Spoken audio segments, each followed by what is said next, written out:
I'm really sorry I'm not there to hold your hand, but we can pretend. Spoiler warning for Sunrise on the Reaping. It's day 6 of the 50th Hunger Games, and Haymitch and Maysilee begin the day eating a sponsor-supplied meal of fresh cornbread, buttermilk, and peaches. Haymitch ended up swapping in for first watch the night earlier since he was wound up thinking about using the blowtorch to burn through the hedge to hopefully find a generator or control panel. Maysilee asks if they should go to the cornucopia or search for Wellie, and Haymitch is pushing for Wellie since the cornucopia is in the opposite direction of the maze. He wants Maysilee to support his plan without actually telling her and all the people watching. She's resistant to going north again. They've already been there. She thinks Wellie would be in the meadow since she could easily hide in the tall grass. Maysilee relents after he says he needs this for his next poster. The arena has to end somewhere, and maybe there's something over there they can use. They stop walking when they hear a high-pitched whine coming from the west. As Maysilee hands him a water jug, it's struck with a knife and bursts. It's the careers!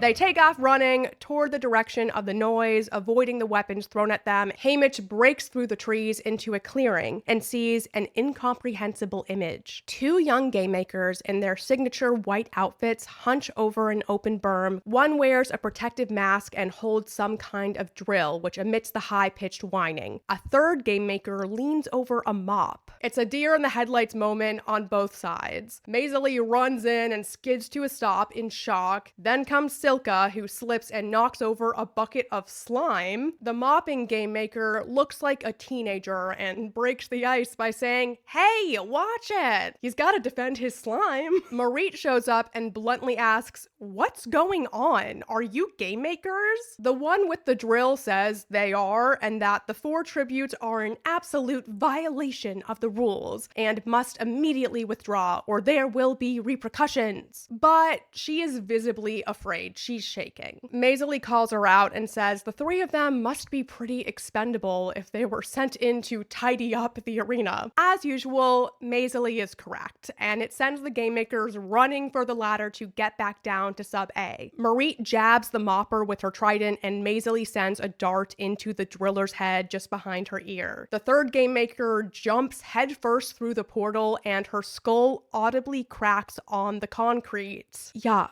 So that little game maker trio is dead. Haymitch is stunned into silence, and Silka is angry, saying they'll never let us win now. Maysilee taunts them, and I love her dialogue. Still chasing that sad little dream, Silka? I'm almost sorry to kill you now, Marie. What's the deal with District 4 anyway? Hooking up with a bunch of capital toadies? Seems like you should be on our side. As Marie backs away and Maysilee lifts her blowgun, a hovercraft drops a tear gas bomb in the clearing. Haymitch grabs Maysilee and they stumble through the woods, running away as more tear gas bombs explode. And this sends big clouds of dirt into the air too, and my eyes burn just thinking about that. Conveniently, Haymitch and Maysilee end up by the hedge maze entrance, and he rinses his and Maysilee's eyes out with water. She's pissed at him, feeling totally betrayed. Haymitch feels cowardly and ashamed for seeing the game makers and freezing. He apologizes, but Maysilee isn't having it. She angrily takes out a can of sardines and says she's eating them all, and she doesn't even use a fork. A few minutes later, Maysilee slides over the can of sardines. There's 3 left for him. She asks if his inaction was because of his poster. He responds, "I wish I could say it was, but no, I don't think it was that. I don't know what it was. Just programmed to be walked all over, I guess. You nailed it." Not true, Haymitch. Shut your mouth. Maysilee concedes it wasn't fair to say he had no backbone since he'd done his part with Luella in the chariot, getting a 1 in training, and she suspects whatever it is he's been up to that he's so cagey about. Because Maysilee killed the game maker, she's confident that she will not make it out of the arena alive. She tells Haymitch she's ready to go to the hedge and help him out. He gives her a tree branch to hold and lights it with the blowtorch. They charge at the hedge with Haymitch in the lead. He uses the blowtorch to cut a line down it, and the ladybugs swarm and the greenery catches fire. Maysilee steps right in, waving her torch over the infestation. The mutts ignite, inflate, and burst open like dried corn kernels in hot grease. Gross. Just as the blowtorch dies out, they break through to the other side. There's an uneven stretch of parched ground that leads to a drop-off. A cliff with a sheer drop of around 100 feet meets a carpet of pointy rocks. Nestled among them sits a gigantic machine, purring like a contented painted cat, the generator. Only a stone's throw away, but it might as well be on the moon. Haymitch is feeling devastated and hopeless. Maysilee says they should go back to the other side of the hedge, but he figures staying here where they are would show he's resisting the capital in a way. This area isn't really the arena. It doesn't have the beautiful Wonderland makeover, and tells Maysilee he's staying. She takes this moment to gently break their alliance, pointing out there's only 5 of them left, and she doesn't want it to come down to them as the final 2. Haymitch agrees. He doesn't look back as she walks away, but then a cannon fires. They quickly turn to each other, terrified, but the cannon was for someone else. 4 tributes left. He asks if she's sure about splitting up, and she admits that the only thing she's sure about right now is that she doesn't want anyone to steal their potatoes. She says they'll talk about what to do after she retrieves them from the other side of the hedge. As Haymitch waits, he accidentally knocks a pebble off the cliffside, and he never hears it reach the bottom. He sits down in defeat when suddenly the pebble flies back over the edge and bounces to a stop beside him. He grabs another rock and tosses it at the generator and watches as, a few yards above the machine, it inexplicably bounces back up to him, reversing its trajectory and landing right in his hand. There's some sort of force field positioned over the generator. Haymitch lets out a hysterical laugh at the irony, and then he hears Maysilee scream. He runs through the hedge, axe in hand, and finds 24 water birds with long legs, sword-like beaks with bubblegum pink feathers. They're diving their beaks down at Maysilee as she swipes at them with her dagger while attempting to shield herself with a tarp. She managed to kill some of the birds, though she is bleeding from her cheek, chest, and hand. The birds have no interest in attacking Haymitch, programmed to target Maysilee in a very personal punishment. He hacks at the birds with his axe, but they're outnumbered. A bird swoops down at a sharp angle, driving its beak through Maysilee's throat. The flock leaves now that Maysilee is beyond help. She lays on the ground, still conscious but unable to speak.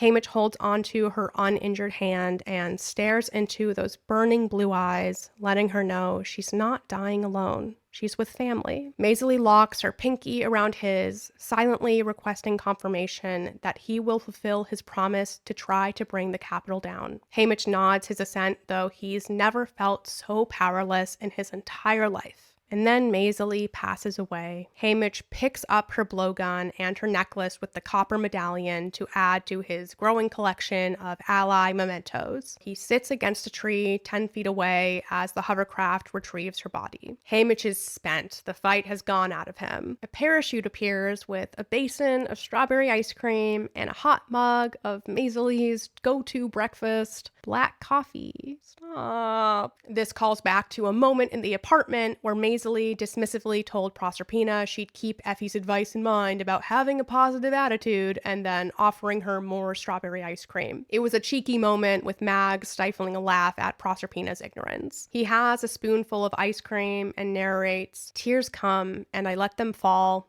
unchecked while I empty the basin. It's okay to cry around Mags." I rarely write any annotations when I read, but the first time I read this in Sunrise, there's the annotation and it just says, OMFG. Haymitch finishes the ice cream and feels more focused from the coffee. He plans to return to the cliff for a final poster. When he reorganizes his and Maysilee's supplies, he notices she cut a hidden pocket into her bag to hide the potato light kit he'd given her. She was able to smuggle it into the arena because of course she was. She's Maysilee Donner. And then it's time for the Fallen Tribute recap. The losses of day 6 are Marit from 4 and Maysilee from 12. They've been eliminated swiftly in punishment for killing their keepers. Wellie is still out there. Haymitch believes she'd be a far better, far smarter, far more convincing victor to represent district rights than a cocky, selfish rascal. He resolves to spend his final hours devoted to guarding Wellie from Silka and the gamemakers' mutts. He's looking for Wellie, shouting out her name, and night falls as he walks toward the meadow. Then he hears the ring of a metal bell. bell. Haymitch remembers that Wellie's token was a bicycle bell, and Maysilee wove it into a necklace for her. He follows the sound north to a large tree and tells Wellie to come down. No response. Haymitch wonders if Silka is tricking him, but it doesn't seem likely she could climb up that high in a tree. And, if she'd gotten Wellie's bell, then he would have seen Wellie's face in the sky, right? So up Haymitch goes in this tree until the branches are so thin he has to brace his feet against the trunk. He can barely see Wellie. She lies along a slender branch, belly down, like a possum in the moonlight, her bell tucked under her chin, a child-sized knife clutched in one hand. Yay, he found Wellie. Bad news, she's in horrendous condition. She is at death's door. Too weak to speak, lips cracked from dehydration. Haymitch pours sips of water into her mouth that she struggles to swallow. Wellie falls asleep or passes out, unclear, and Haymitch is stuck. Wellie's in no shape to climb down the tree, and it's a dark night with rain clouds rolling in. He can't build a fire up there, but he can make a potato battery nightlight. As he puts the light together, he accidentally drops one of the copper coins, but Maysilee's copper medallion saves the day, and he ends up with the glow of a tiny light bulb. In most circumstances, it would be negligible, but in the gloom of the arena, it feels like life itself. Wellie's eyes flutter open, lock onto it, and she gives a little sigh. Haymitch sets up the tarp to shield Wellie from the rain. He wraps her in Maysilee's blanket, and he uses strips of tarp to tie her to the tree. He gives himself a similar setup. It rains for a while, and then a parachute appears. It has warm vanilla pudding and a pack of chocolate balls wrapped in crinkly, festive paper. Haymitch feeds the pudding to Wellie, though half of it is dribbling out of her mouth. Haymitch eats some chocolate too, and he's nearly asleep when he hears crying. He assumes it's Wellie, but she's asleep. Silka is the one in tears, huddling at the base of the tree. Even if she's the clear frontrunner in the games, they all have enough dead kids to mourn for a lifetime. They're the last trio of human heartbeats in the arena. Sad, desperate, but also a rare moment of district unity in the games. Haymitch purposely drops a handful of chocolate balls into the night. A startled sound. The sobs soften to sniffles. A candy wrapper crackles. Quiet. Not a bad poster, all in all.